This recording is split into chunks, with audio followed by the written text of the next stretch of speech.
이번 시간은 교재 72쪽 개념 코드 7번. 여기서 이제 명제와 관련된 명제 단원에서 본격적으로 응용 문제가 나오는 개념을 배워볼게요. 충분 조건, 필요 조건, 필요 충분 조건이라는 것에 대해서 배우게 됩니다. 한번 가볼게요. 근데 여기에 이름에 뭐가 붙어 있습니까? 조건이라는 말들이 붙었죠. 조건, 충분 조건, 필요 조건, 필요 충분 조건, 이렇게 조건에 이름이 있다? 조건에 이름을 붙였다? 이런 거죠. 그러니까 우리가 앞에서 그냥 다 한꺼번에 뭉뚱그려서 얘네는 조건이야 라고 했었는데, 알고 보니 조건에도 구체적으로 종류가 있더라 이겁니다. 그래서 무슨 조건, 이럴 경우에는 무슨 조건이라고 부르고 이럴 때는 무슨 조건이라고 부르더라 라고 하는 겁니다. 한 바로 들어가 보죠. 진리집합이 각각 라지 P와 라지 Q인 두 조건 PQ가 있는데, 그 두 조건을 연결을 해서 P면 Q이다 이렇게 명제를 만들었죠.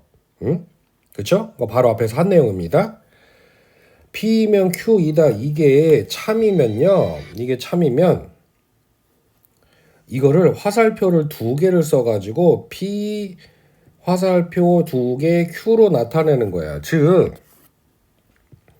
그냥 조건을 기호로 이렇게 표시하면 얘가 참인지 거짓인지 얘기를 안 해준 거예요. 네가 찾아라 이거죠. 야, 네가 직접 확인해봐 라고 하는데, 만약에 화살표가 이렇게 두 개가 돼 있잖아요. 그러면은 이거는 내가 검증을 해봤는데 요거 맞아 라고 얘기를 해주는 겁니다. 어쨌든 간에 만약에 이게 성립한다, P이면 Q이다가 참이면 어떻게 된다고 그랬어요? 진리집합끼리 P가 Q에 포함이 된다라고 했죠. 그럴 때 자 보세요. 이제 좀 크게 쓸까요? P이면 Q이다가 참일 때 요 앞에 있는 이 조건을 뭐라고 불러요? 충분 조건이라고 불러요. 뒤에 있는 이 Q라고 하는 조건을 무슨 조건이라고 부릅니까? 필요 조건이라고 부르는 거예요. 그러니까 조건으로 이루어진 요 명제에서 요거 앞에 가정 부분의 조건을 이게 참이면 필요 충분 조건, 참이면 이 뒤에 거를 필요 조건이라고 부르는 겁니다. 되셨어요? 네. 자, 그런데 말이 중간에 붙죠. 이렇게 되면 P이면 Q이다. 요게 참이면 P는 무슨 조건? 충분 조건. 그런데 말이 조금 이제 길게 붙죠. Q랑 연결이 됐으니 Q이기 위한 충분 조건. 그런데 중요한 건 뭐다? P는 충분 조건이다. 요게 중요한 거죠. Q이기 위한 거는 곁들이는 말이라고 생각하면 돼요. 그럼 뒤에 있는 Q는 무슨 조건? 필요 조건. 이렇게 이름을 붙였다 이겁니다. 요 정도만 알아둬도 상관없어요. 필요가 무슨 뜻이고 충분이 무슨 뜻이지? 뒤에서 설명 간단하게 하겠지만 몰라도 상관은 없습니다. 개념을 한번 볼까요?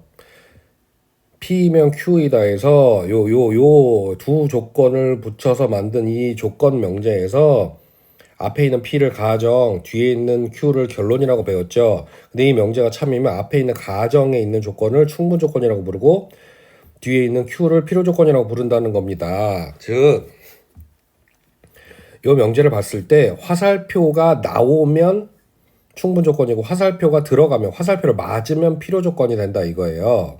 됐죠?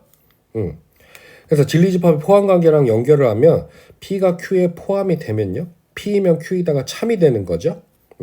포함 관계를 가지고 이 명제가 참인지 확인하고, 그래서 화살표가 이렇게 가니까 앞에 있는 얘가 충분 조건, 얘가 필요 조건이 된다 이겁니다. 됐죠? 어렵지 않죠? 예를 들어 볼게요. 자, P라고 하는 진리집합이 X바, X는 뿔마 1입니다. 1과 마이너스 1이죠. Q, X바, X는 1입니다. 누가 누구한테 포함이 됩니까? 응? 딱 보이죠? Q가 P한테 포함이 돼요. 자, 그렇다면 얘는 어떤 명제가 참이 됩니까? Q이면 P이다가 참이 되는 거예요. 그럼 이렇게 됐을 때 이때 요 앞에 있는 요 Q를 P이기와 무슨 조건? Q는 무슨 조건? 충분 조건이 되는 거예요. 그럼 이 뒤에 있는 화살표를 맞는 얘는 P는 여기서는 필요 조건이 되는 겁니다.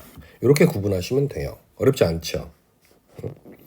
개념은 요 정도만 이해하면 돼요. 진리집합 호환 관계를 참거짓을 확인하고 그러면 화살표 나가는 쪽이 충분, 화살표를 맞는 쪽이 필요 이렇게 생각하면 되고요. 필요라는 것과 충분이라는 거 왜 나왔을까? 배경을 살짝만 이해를 해봅시다. 요 박스에 있는 거를 볼게요. 이거 이해 안 가도 괜찮아요. 지금 요 내용만 이해했으면 전혀 문제가 없는 겁니다. 자, 여기 있는 걸 보면 고양이는 동물이다.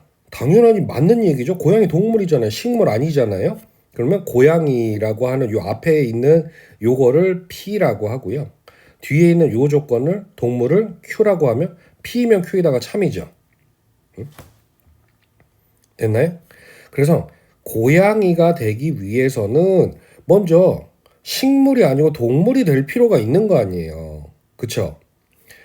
동물이 될 필요가 있다. 그래서 Q, 동물은 고양이가 되기 위한 필요 조건이 되는 겁니다. 아, 이게 얘가 앞에 게 맞기 위해서 이 뒤에 게 필요한 조건이라 이겁니다. 그래서 이 뒤에 있는 애를 필요 조건이라고 부르는 거예요.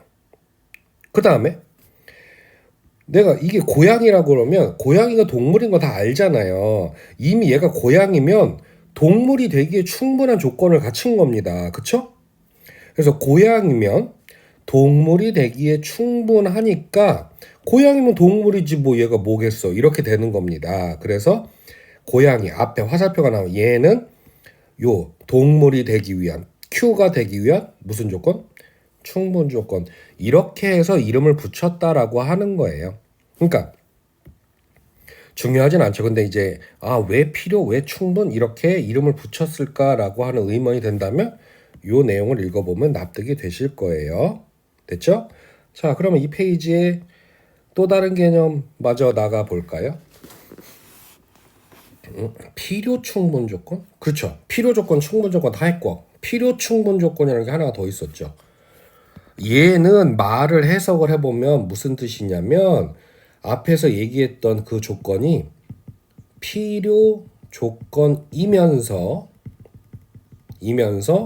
동시에 충분 조건도 된다. 그런 조건을 필요 충분 조건이라고 한다. 그러니까 이거잖아요. 자, P면 Q이다가 요게 참이면 얘가 충분, 얘가 필요였는데 근데 자, 만약에 Q이면 P이다. 이걸 역으로 했는데 여기 참인 경우도 있죠. 그쵸? 네. 그럼 이때는 P는 충분 조건도 되지만 앞에 게 참으니까 충분 조건도 되지만 화살표를 맞기도 하니까 필요 조건도 되는 거예요. 마찬가지 Q도 앞에서는 이게 필요 조건이지만 뒤에도 참으니까 충분 조건도 돼요. 그러니까 이때는 요걸 화살표를 이렇게 양쪽으로 써주면서 이게 P이면 Q이다도 참이고 Q이면 P이다도 참 이거 양쪽으로 다 참이다. 그럼 화살표가 동시에 나가기도 하면서 화살표를 받기도 하니까 얘네 둘 다 화살표 나오기도 하고 받기도 하니까 얘네 둘 다 PQ는 무슨 조건? 필요 충분 조건이라고 얘기를 하는 겁니다. 그럼 이 박스에 있는 내용을 볼까요? 진리집합이 각각 라지 P와 라지 Q인 조건 PQ가 있어요. 늘 나오는 내용이죠. 근데 명제 P면 Q이다도 참이고 동시에 거꾸로 한 이 Q이면 P이다도 참이면 요렇게 되면 뭐 화살표가 양쪽으로 요렇게 나간다라고 표현할 수가 있고요. 그럼 이럴 때 P는 필요 충분, 필요 조건도 되고 충분 조건도 되니까 Q도 P이기 위한 필요 충분 조건이라고 하는데 진리집합이랑 같이 보면은 일단은 P이면 Q이다가 참이니까 P가 Q의 부분집합이 되죠. 근데 동시에 Q이면 P이다도 참이니까 Q가 P의 부분집합도 돼요. 서로가 서로의 부분집합이 되면 두 집합은 어떻습니까? 서로 일치하죠. 즉 진리집합이 서로 똑같으면 원래 명제와 여긴 명제 둘 다 참이기 때문에 P이면 Q이다가 서로 참이 되는 거죠. Q이면 P이다. 그럴 때 얘네들을 각각 뭐라고 부른다?